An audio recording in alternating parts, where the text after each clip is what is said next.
It began with a shout. A bright, sharp cry sliced through the quiet of the evening. Around the small, flickering fire, figures scrambled to their feet. The flames spat and hissed. Long, dancing shadows stretched across the dusty ground. Sparks climbed into the vast black sky like fleeting stars. Then, a sound. A dry, rattling rustle, like 1,000 brittle twigs dragged across earth. From the dark bushes, a large shape, low to the ground, moved with impossible speed. The ground seemed to shiver with its approach. A low thrumming. It was not a small animal. This was a giant. A giant porcupine emerged from the night. Its small black eyes shone like beads of oil in the firelight. For one heart-stopping moment, everyone froze. The world held its breath. Hominids stood silhouetted against the fire, tools clenched in their hands. The creature paused, head raised, sniffing smoke and fear. Then, a guttural snort and the spiny armor rose. Snapping quills, panicked cries. "Away!" someone might have shrieked. The scene shocks us. It thrusts us into primal danger. But after the surge, we must pause. Ask quieter questions. Science steps in. Drama gives way to inquiry. We examine the bones left behind. We read the story written in the layers of the land. We try to understand why a giant porcupine would attack a small band of early humans. To understand, we must travel back in time, 1,000,000 years. The world then was both familiar and profoundly different. Same sun, same moon, but shifting continents and a climate in flux. Great swathes of Africa were open grassland, dense, thorny scrubland, pockets of riverine forest. Rivers carved new paths, ancient lakes swelled and shrank. Imagine standing on an open plain 1,000,000 years ago. The air is warm and dry, carrying the scent of dust and wild herbs. In the distance, you see a herd of strange, long-necked giraffes, and perhaps the hulking shapes of early elephants. The grasses are tall, a sea of gold and green that ripples in the wind, providing perfect cover for predators. Lions with dagger-like teeth, saber-toothed cats, and giant hyenas roamed this landscape. Survival here was a constant negotiation, a dance between finding food and avoiding becoming food yourself. It was a world of immense opportunity and equally immense risk, where every day presented a new set of challenges. Thorn trees, like the acacias we know today, dotted the savanna, their branches a fortress of spikes. The scrub was thick and often impenetrable. Finding a clear path, or a safe place to rest, was a critical skill. Water sources were magnets for life, places of great gathering, but they were also places of ambush. Every sip of water came with a glance over the shoulder, a constant state of alertness. This was the stage upon which the drama of human evolution played out. Our ancestors, early members of the genus Homo, were not the masters of this domain. They were a clever and adaptable species of ape, but they were also vulnerable. They lacked the crushing jaws of the hyena, the speed of the cheetah, and the thick hide of the rhinoceros. What they possessed was a developing intelligence, an ability to work together, and the revolutionary skill of tool-making. The nights were perhaps the most dangerous time of all. The familiar landscape became a place of unseen threats. Nocturnal hunters began their prowl. For a species like ours, with poor night vision, the dark was a profound vulnerability. It was in this context that another revolutionary discovery became the control of fire. A simple flame held the power to push back the darkness and the things that moved within it. It was, really everything. The creature that charged the camp was no ordinary porcupine. We are familiar with porcupines today, but their ancient relatives were on a different scale. Likely a hystrix, perhaps Hystrix major. Paleontologists have unearthed its fossilized remains across Africa and Eurasia, painting a picture of a truly formidable animal. It was a giant of its kind, not just slightly larger. A beast. Look at the size of it. A hominid might have gasped, seeing it for the first time. This giant porcupine could have weighed up to 40 kilograms, or nearly 90 pounds, making it as heavy as a large dog like a Labrador retriever, but far more dangerous. Its body was a fortress of quills, thick, rigid spears of keratin, some growing to be over a foot long.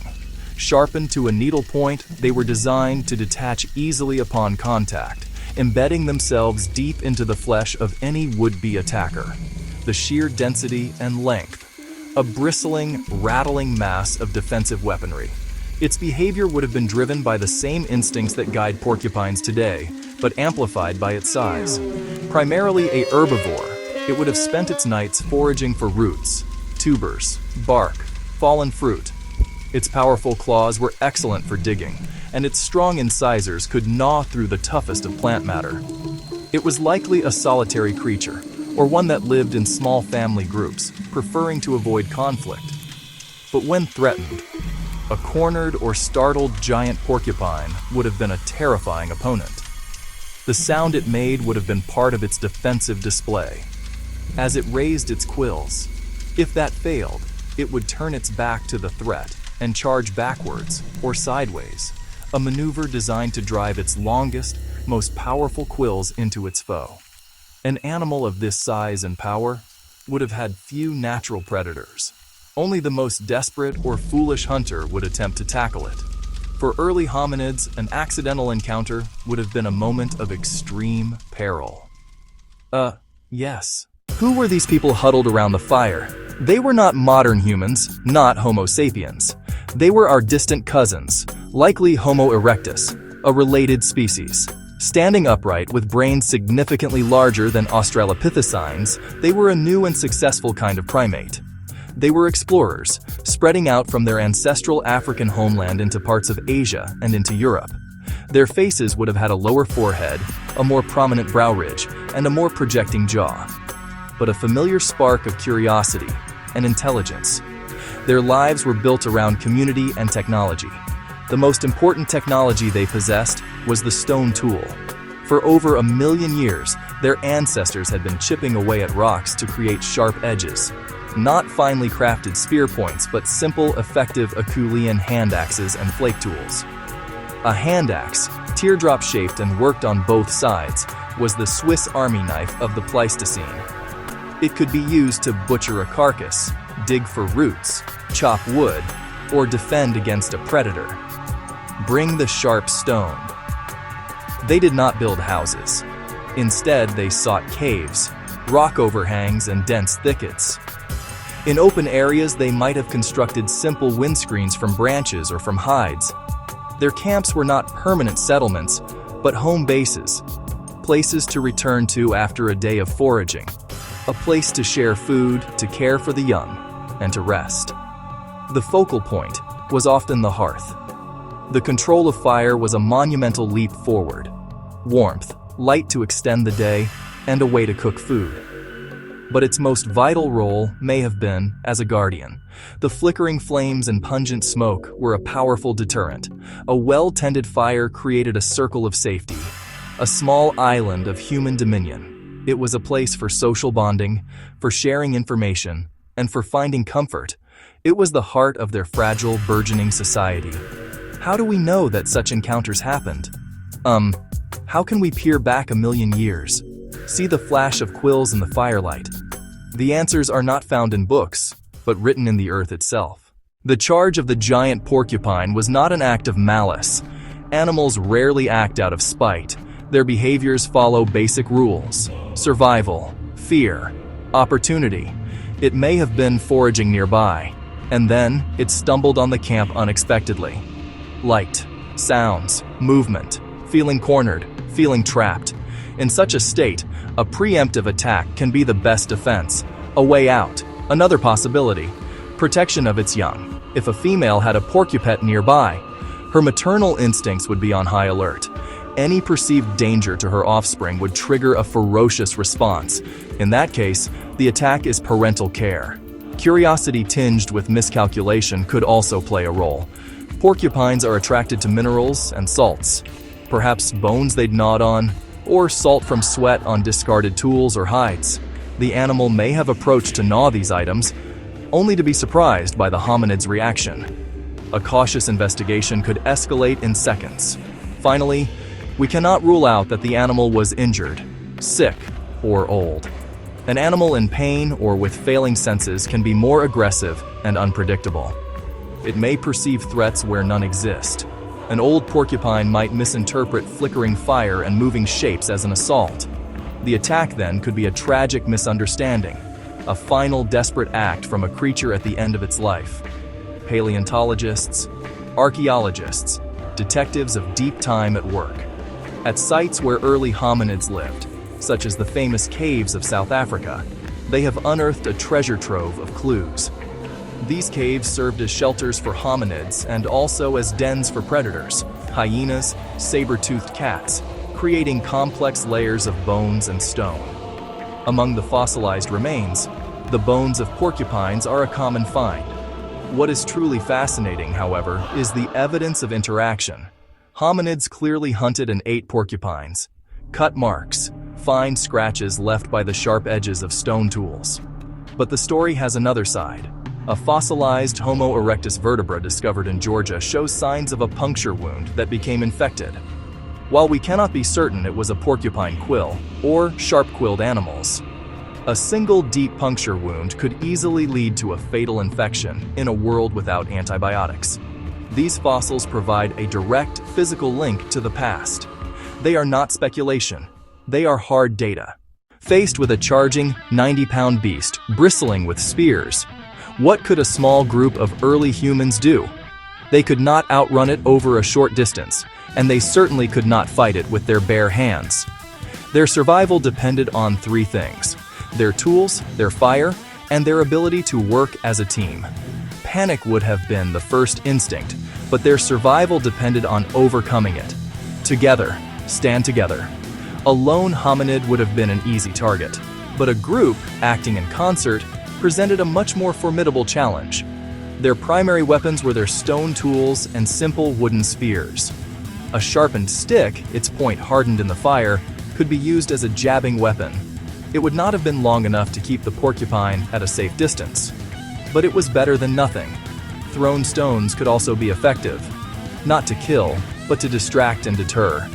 A well-aimed rock hitting the creature's sensitive nose or flank might be enough to make it pause, buying precious seconds for the group to reposition, or for the wounded to scramble to safety. The fire was their greatest asset. Hominids could have grabbed burning branches from the hearth, waving them as torches. The light, the heat, the smoke would be alien and threatening to most animals. Waving these torches and shouting would create a wall of noise and light, a sensory assault designed to intimidate the porcupine and drive it back, turning a natural element into a tool of defense. By forming a loose semicircle with the fire at their back, some could throw stones, while others jabbed with spears or waved torches. This required communication and trust. They had to rely on each other to hold the line. The goal was not necessarily to kill the giant porcupine, a risky endeavor, but simply to make the attack too costly, encouraging it to retreat back into the safety of the night. Even if the quills were removed, the danger was far from over. The deepest threat was infection. The puncture wounds were deep. They were dirty. They were difficult to clean.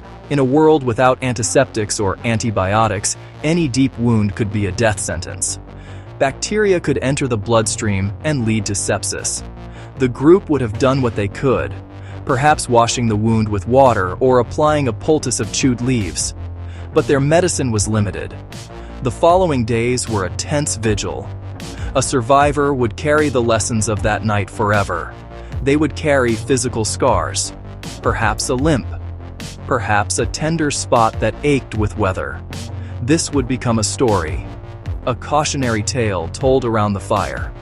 Do not camp so close to the thicket. Keep the fire bright.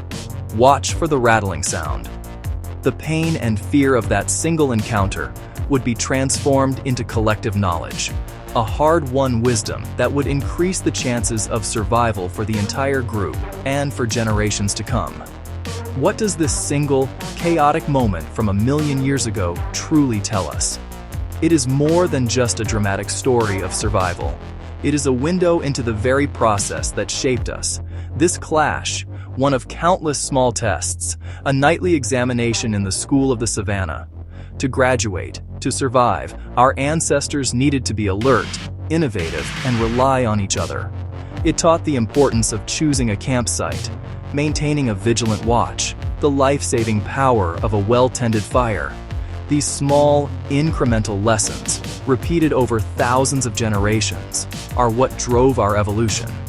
Every danger overcome, every wound healed, contributed to a growing body of knowledge. Each time a tool was used in a new way, stone to cut out a quill, a burning branch to ward off a predator, it reinforced ingenuity. The giant porcupine helped push our ancestors to become smarter, more cooperative, more technologically adept. It forced them to think, to plan, to care for one another. Our history is intertwined with the lives of animals. Not only great predators, but also smaller, unusual creatures shaped our journey. The porcupine forced hominids to develop strategies for hunting, defense, refine their tools, master fire, and strengthen social bonds to care for the injured. In the end, the giant porcupine retreated into darkness, leaving a shaken but wiser group of hominids. We stand 1,000,000 years away from that night. And yet the echoes still resonate. We continue to innovate when faced with new challenges. We continue to tell stories to share knowledge and fears.